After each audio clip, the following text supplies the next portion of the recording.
Kumusta pala si Eduardo? Yung sugat sa ulo niya? Nilinis ko po bago ako umalis. Pero ang sabi ko po, magpatingin pa rin po siya sa doktor.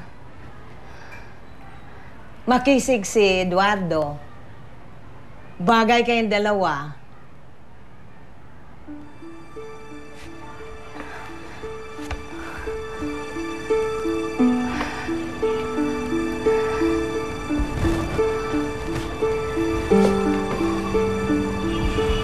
Mahal mo siya.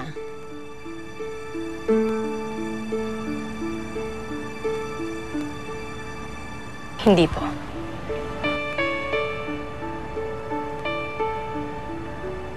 Sa akin ka lang ba nagsisinungaling o pati na sa sarili mo?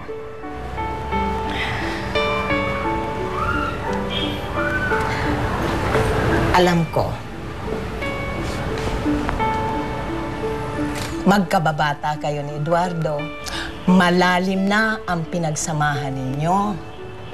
At matagal na rin kayo nagmamahalan. Marami na pong nagbago. Marami na pong naiba. Pero ang nararamdaman ninyo para sa isa't isa, ganon pa rin. Bakit hindi mo iparamdam kay Eduardo na mahal mo pa rin siya? Ibalita ko mabait naman daw si Eduardo.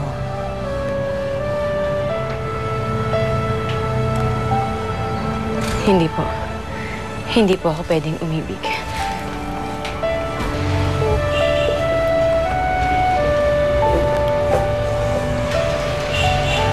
Bakit hindi?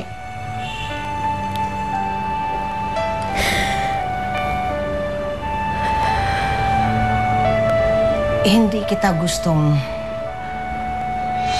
panghimasukan ng buhay mo.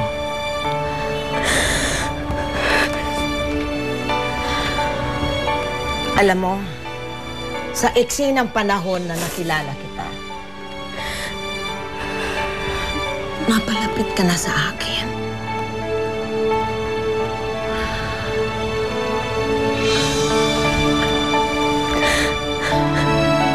Nawala ang anak ko si Consuelo.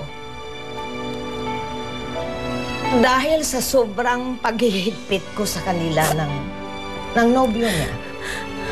Walang araw na dumaan na hindi ko maalaala si Consuelo. Na sinisisi ko araw-araw ang sarili ko kung bakit nagawa ko yun. Hindi kaya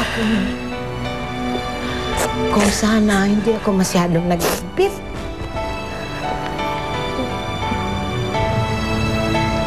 Hindi mawala si Consuelo sa akin. Kaya, karapatan mong maging masaya. Karapatan mong umibig. Karapatan mo rin iibigin ka. At kung sino man ang makakapagbigay sa'yo ng ganito, huwag mo siyang hayaang mawala sa'yo. Narda, huwag.